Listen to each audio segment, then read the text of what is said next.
नमस्कार, वक्त हो गया है उत्तराखंड की खबरों का। मैं हूं आपके साथ मनु तेवतिया। सबसे पहले बात करेंगे आफत की बारिश की। तो कल सुबह से ही राज्य में लगातार बारिश का दौर चल रहा है और अब तक बारिश के चलते मलबे की चपेट में आने से 5 लोगों की मौत हो गई है। पौड़ी के एलेंसटाउन में मलबे से 2 महिला और एक बच्ची की दबने से मौत हो गई, जबकि चंपावत में बारिश के चलते घर जमींदोज हो गया, जिसमें मां बेटे की जान चली गई। कुल मिलाकर अब तक 5 लोगों की मौत हो चुकी है। अभी भी बारिश का तांडव लगातार जारी है।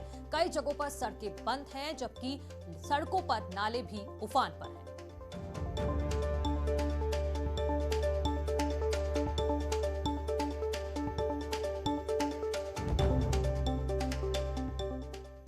कोटद्वार के पास लैंसडाउन में बड़ा हादसा हुआ है। यहां पहाड़ी पर भारी भूस्खलन हुआ है। मलबे में दबने से 2 महिला और एक बच्ची की मौत हो गई है। भारी बारिश की वजह से पहाड़ पर भूस्खलन हुआ है। दोनों महिलाएं नेपाली मूल की बताई जा रही हैं और लैंसडाउन में काम करती थी। पुलिस ने मौके पर पहुंचकर शवों को बाहर निकाला है। यह हादसा लैंसडाउन के समखाल इलाके का है।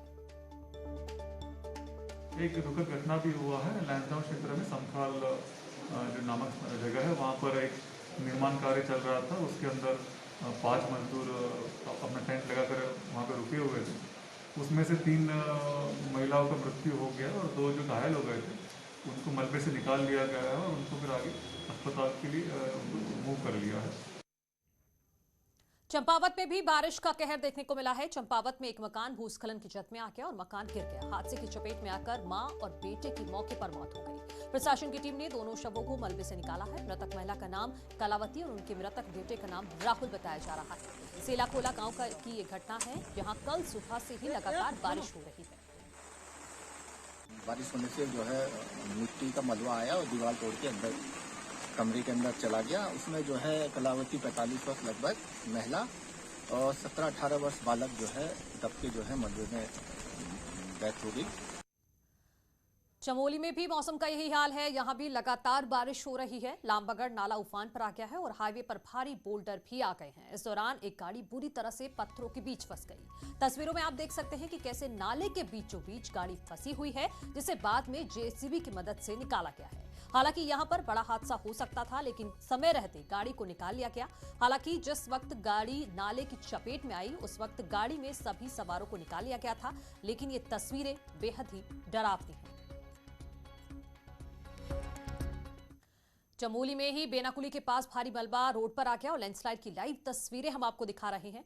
पागल नाला के पास पहाड़ी से मलबा गिर रहा है। हालांकि हाईवे खोलने की कोशिश भी लगातार की जा रही है, लेकिन लगातार हो रही बारिश की वजह से हाईवे खोलने में दिक्कत हो रही है। वहीं वहां फंसे लोगों के लिए प्रशासन ने रुकने की भी व्यवस्था करा दी है। पागल नाला के अलावा भी कई अन्य जगहों पर रोड अभी भी ब्लॉक है। बद्रीनाथ हाईवे को खोलने की कोशिश लगातार की जा रही है।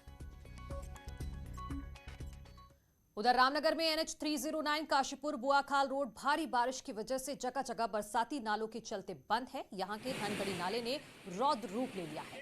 धनगढ़ी नाले का इतना रौद्र रूप बरसात के सीजन में भी नहीं हुआ। इन बरसाती नालों के चलते मरचूला में और मोहान में टूरिस्ट वापस लौटे हैं, जिसके चलते धनगढ़ी और पनोट नाले के पास सुबह से पर्यटक और यात्री फंसे हुए हैं। यहां लगे जाम के चलते ये लोग वापस भी नहीं लौट पा रहे। रामनगर में बारिश का कहर देखने को मिल रहा है। यहां के बेलगढ़ में भी एक कार बहने लगी। यहां ड्राइवर ने एक कार हल्द्वानी रोड पर नए बने पुल के पास एक पेट्रोल पंप के पास बरसाती नाला उफान पर आ गया, जिसमें एक कार ड्राइवर ने लोगों के मना करने के बावजूद कार नाले में डाल दी, जिससे कार बहने लगी। हालांकि कुछ दूरी पर यह कार जाकर रुक गई। तस्वीरों में आप साफ तौर पर देख सकते हैं। रामनगर में NH 309 पर बरसाती नाले उफान पर हैं। इस रूट पर पड़ने वाला पनोद और धनगढ़ी नाला भारी बारिश की वजह से उफान पर है।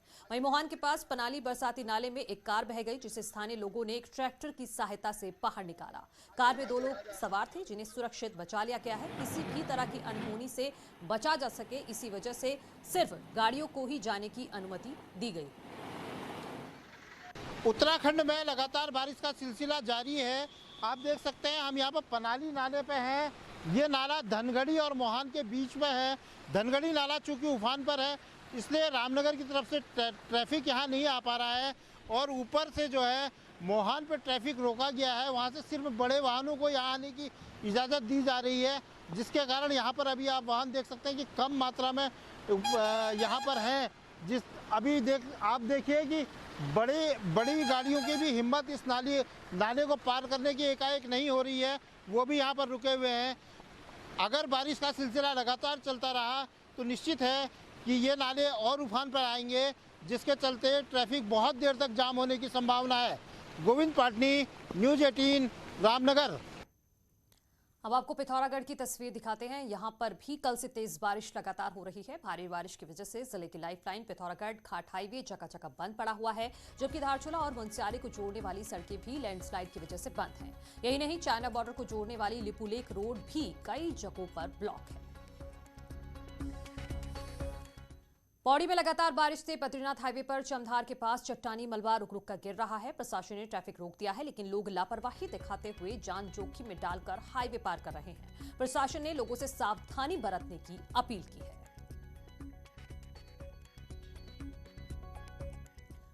नैनीताल में अभी कुछ देर पहले ही भवाली रोड बंद हो गई है। मलबा आने के चलते भवाली रोड बंद हुई है। इसके अलावा नैनीताल हल्द्वानी रोड और नैनीताल कालाडूंगी रोड भी बंद हो गई है। कई पर्यटक सड़कों पर फंसे हुए हैं। पुलिस लोगों से सुरक्षित जगहों पर लौटने की अपील कर रही है। पिथौरागढ़ के ऊंचे इलाकों में बीती रात से जमकर बर्फबारी हो रही है। दारमा घाटी के दांतू गांव और उससे सटे इलाकों में 3 इंच से ज्यादा बर्फ जमा हो गई है। बर्फबारी होने से तापमान में भी भारी गिरावट आई है। यही नहीं, ऊंची चोटियां भी बर्फ की सफेद चादर से ढक गई हैं। हंसलिंग, पंचाचूली और राजरंभा की चोटियां तो पूरी तरह से बर्फ में लिपटी हैं। दारमा घाटी के दुगतू में जहां आधा फीट बर्फ गिर चुकी है, तो वहीं व्यास घाटी के कुटी में 2 फीट से ज्यादा बर्फ जमा हो गई है। पिथौरागढ़ से एक और बर्फबारी का वीडियो सामने आया है, जिसमें कई भेड़ और बकरियां दिखाई दे रहे हैं। पूरे गांव में हर ओर बर्फ दिखाई दे रही है। आपको बता दें कि आज पिथौरागढ़ में भारी बर्फबारी हुई है, उसी की ये वीडियो है। उधर गंगोत्री में भी मौसम की पहली बर्फबारी हुई। गंगोत्री धाम की नेलांग घाटी में बर्फ गिरने से तापमान में भारी गिरावट आई है। आपको बता दें कि नेलांग घाटी चाइना बॉर्डर से सटी ये आप लोग देख रहे हैं, कल से श्री गंगोत्री धाम में काफ़ी तेज़ बारिश स्टार्ट हुई है और आप मेरे पीछे देख सकते हैं गंगोत्री धाम में बिल्कुल बर्फबारी शुरू हो चुकी है। वहीं बद्रीनाथ धाम में भी मौसम की पहली बर्फबारी हुई, जिसकी वजह से सर्दी बढ़ गई है। तस्वीरों में हम आपको दिखाएंगे कि बद्रीनाथ की बर्फबारी आप देख सकते हैं किस तरह से हर ओर सिर्फ बर्फ ही बर्फ दिखाई दे रही है। तो एक तरफ बर्फबारी और दूसरी तरफ पहाड़ों में लगातार सुबह से ही बारिश हो रही है, जिसके बाद चमोली के भी ऊंचाई वाले इलाकों में बर्फबारी हो रही है। लगातार यहां बारिश और बर्फबारी का दौर जारी है। पहाड़ों में लगातार हो रही बर्फबारी से तापमान में भी भारी गिरावट देखी गई है। मौसम विभाग के मुताबिक अभी कल भी यहां बारिश और बर्फबारी हो सकती है। पहाड़ों में हो रही बारिश की वजह से लोहाघाट में केली ढेक नदी उफान पर आ गई है। अचानक हुई बारिश की वजह से निर्माणाधीन कोली ढेक झील में लाखों की निर्माण सामग्री नदी में समा गई। बताया जा रहा है कि पहले दिन तक 1 फीट गहरी कोली ढेक दोपहर तक 45 फीट गहरी हो गई। सूचना के बाद एसडीएम ने मौके का निरीक्षण कर कार्यदायी संस्था को सतर्क रहने के निर्देश जारी किए हैं। उसका डैम का लेवल है वो 17 मीटर भी आ चुका है। हालांकि अभी 21 मीटर तक ये सेफ है। उसके बाद भी डाउन स्ट्रीम में हमारा कोई ऐसा आबादी नहीं है। 21 मीटर तक भी अगर ये बढ़ता है तो तब भी कोई इशू नहीं है। और जेई साहब अभी हमने ये साहब को भी बताया है कि आप 10 से 2 और 2 से 6 अगले 24 घंटे तक जो है राउंड द क्लॉक की मॉनिटरिंग करते रहेंगे। मूसलाधार बारिश से खतरे की जद में नैनीताल के कुमाऊं यूनिवर्सिटी का केपी हॉस्टल भी आ गया है। हॉस्टल को खाली करवा लिया गया है। वहीं 59 छात्राओं को लंगम हॉस्टल में शिफ्ट किया गया है। हालांकि अब पूरे हॉस्टल के गिरने का खतरा बन गया है। दरअसल पिछले 1 महीने से ठंडी सड़क से भू कटाव हो रहा था, लेकिन रविवार से हो रही तेज बारिश से भूस्खलन तेज हो गया और हॉस्टल केबी ब्लॉक भी खतरे में आ गया। पता चला कि बी ब्लॉक के आगे जो है वो लैंडस्लाइड हुई है, तो हमें ये बोला गया है कि आप लोग को सेफली शिफ्ट कराया जाएगा लंगम हॉस्टल में। तो अब हम लोग लंगम हॉस्टल शिफ्ट करें, जब तक हमारे लिए कुछ प्रॉपर अरेंजमेंट नहीं हो पाते हैं परमानेंट, तो हम तब तक लंगम में रहेंगे। बच्चों को एहतियातन जो ए ब्लॉक में थे उनको तुरंत आनन फानन प्रशासन की मदद से, जिला प्रशासन की मदद से तुरंत हमने अपने लंगम हॉस्टल में शिफ्ट कर दिया गया है। लगातार 2 दिनों से पहाड़ों में हो रही मूसलाधार बारिश से जनजीवन पूरी तरह से अस्त व्यस्त हो गया है। रुद्रप्रयाग जिले के केदारनाथ धाम में बारिश की ठंड बढ़ गई है। बीते 2 दिनों से प्रशासन ने यात्रा भी रोकी हुई है और तीर्थयात्रियों से जहां हैं फिलहाल वहीं रुके रहने की अपील की जा रही है। केदारनाथ धाम में आज सुबह से ही लगातार बारिश हो रही है, जिससे तीर्थयात्रियों को भी भारी असुविधा का सामना करना पड़ रहा है। लोगों को यहाँ पे काफी परेशानी हो रही है, काफी दिक्कतों का सामना यात्रियों को बारिश के कारण करना पड़ रहा है। मैं समस्त तीर्थ यात्रियों से कहना चाहूँगा कि जो जहाँ है अपने स्थान पे सही रहे, सुरक्षित रहे और जब तक मौसम सही न हो, साफ न हो, तब तक जो है कहीं भी यात्रा पे कोई भी यात्री न चले। उधर मुख्यमंत्री धामी ने उत्तराखंड में भारी बारिश के हालात को देखते हुए देहरादून में आपदा कंट्रोल रूम में पहुंचकर हालात की जानकारी ली और सभी अधिकारियों को बेहतर कोऑर्डिनेशन के साथ काम करने के निर्देश दिए। सीएम ने बताया कि बारिश की आपदा में पौड़ी में 3 और चंपावत में 1 मौत हुई है। बाकी जगहों पर फिलहाल हालात सामान्य हैं। साथ ही उन्होंने कहा कि चारधाम यात्रा पूरी तरह से रोक दी गई है और केदारनाथ में फंसे 6000 लोगों में से 4000 लोगों को नीचे उतार लिया गया है। बाकी बचे 2000 लोगों को भी जल्द नीचे लाया जाएगा। साथ ही आपदा में किसी तरह की आपात स्थिति में सेना और हेलीकॉप्टर की भी मदद ली जाएगी। कुछ स्थानों पर अभी कहीं मलबा आने से पौड़ी जिले में 3 लोगों की मृत्यु हो गई है और 2 लोग घायल हैं, उनको अस्पताल में ले गए हैं। इसी प्रकार से चंपावत में एक जगह छत गिर जाने से, झोपड़ी गिर जाने से वहाँ पर जो है एक महिला की उनकी मृत्यु हो गई है और जगह पर सामान्य स्थिति है। अभी हम लोग सभी जगह की स्थिति की जानकारी ले रहे हैं। यात्रा पूरी तरह से रोक दी गई है और केदारपुरी में जो कल शाम तक 6000 लोग थे, उसमें से लगभग 4000 लोग नीचे आ गए हैं और सभी अपने अपने स्थानों पर सुरक्षित पहुंच गए हैं। जो 2000 लोग बचे हैं उनको भी सबको सुरक्षित तरीके से नीचे ला रहे हैं और लगातार हम लोग इस पर नज़र रखे हुए हैं और पूरे 24 घंटे का अलर्ट है। 2 हेलीकॉप्टर इसमें काम पे लगातार लगे रहते हैं। अगर और ज़रूरत पड़ेगी तो हम अगर कहीं पर ऐसी ज़रूरत पड़ेगी तो और भी जो है सेना की मदद लेनी हो या कोई अन्य एजेंसी की मदद लेनी हो या प्राइवेट लेने हो तो वो सब हम लोग व्यवस्था कर रहे हैं। इधर केंद्रीय गृह मंत्री अमित शाह से सीएम धामी ने फोन पर बात की है और राज्य में बारिश के हालात से निपटने की तैयारियों के बारे में जानकारी ली है। सीएम धामी ने ट्वीट कर जानकारी दी है कि माननीय गृह मंत्री श्री अमित शाह जी ने फोन पर राज्य में भारी बारिश से बचाव हेतु की जा रही तैयारियों के विषय में जानकारी ली और केंद्र सरकार द्वारा हर संभव मदद का भरोसा दिया।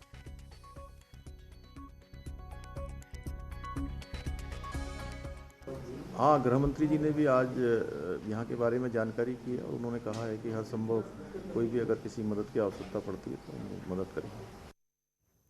मुख्यमंत्री पुष्कर सिंह धामी कल दिल्ली के दौरे पर जा रहे हैं। पुष्कर धामी दोपहर 3:30 बजे दिल्ली के लिए रवाना होंगे। दिल्ली में सीएम धामी केंद्रीय मंत्रियों से मुलाकात करेंगे और साथ ही पार्टी के बड़े नेताओं से भी मुलाकात करेंगे। राज्य में होने वाले 2022 के चुनाव और विकास कार्यों को लेकर बातचीत होगी और रणनीति बनाने पर मंथन किया जाएगा।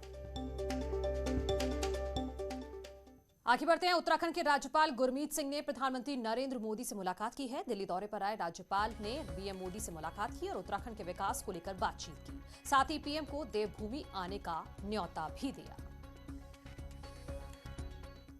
उत्तराखंड में कोविड की पहली वैक्सीन का करीब 100% लक्ष्य पाने पर पीएम मोदी ने ट्वीट कर बधाई दी है। उन्होंने कहा है कि देवभूमि के लोगों को बहुत बहुत बधाई।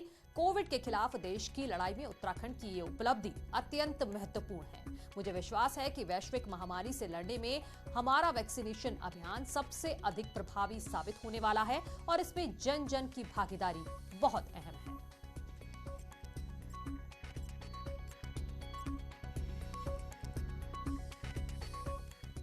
बीजेपी के राष्ट्रीय मीडिया प्रभारी अनिल बलूनी ने भी इस पर राज्य को बधाई दी है। बलूनी ने ट्वीट किया, पीएम मोदी के नेतृत्व में उत्तराखंड 18 साल से ज्यादा के सभी नागरिकों को वैक्सीन की पहली डोज लगाने वाला राज्य बन गया है। इसके लिए सभी को साधुवाद।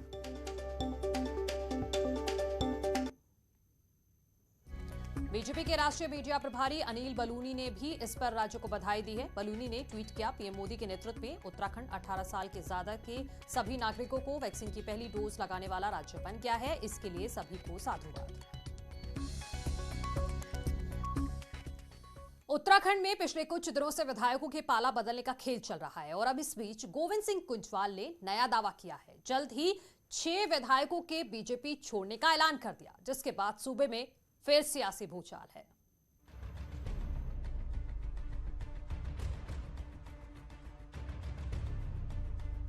देखिए, कई लोग अभी कांग्रेस में सदस्यता लेने वाले हैं, वापसी करने वाले हैं। ये हमारा केंद्रीय नेतृत्व तय करेगा। यशपाल आर्य जी को भी राहुल गांधी जी ही कांग्रेस में लाए हैं। अभी तक 6 विधायक तो हमारे संपर्क में हैं और जो कांग्रेस की सदस्यता लेने को तैयार है। ये दावा है पूर्व विधानसभा अध्यक्ष रहे गोविंद सिंह कुंजवाल का। कुंजवाल कांग्रेस चुनाव अभियान समिति के अध्यक्ष हरीश रावत के करीबी हैं। विधायकों के पाला बदलने की बहार के बीच अब कुंजवाल ने 6 बीजेपी विधायकों के कांग्रेस का दामन थामने का दावा किया है। कुंजवाल को यूं तो बीजेपी भी गौर से सुनती है, लेकिन विधायकों के मामले में वो कांग्रेस को भाव नहीं दे रहे। हालांकि मंत्री धन सिंह रावत कांग्रेस के विधायकों को 12 तक जरूर पहुंचा गए। अब देखिए, संपर्क में तो सभी के रहते हैं, और अगर मैं कहूँगा कि भाई कांग्रेस के 12 विधायक हमारे संपर्क में हैं, तो संपर्क में कोई दिक्कत नहीं है। कांग्रेस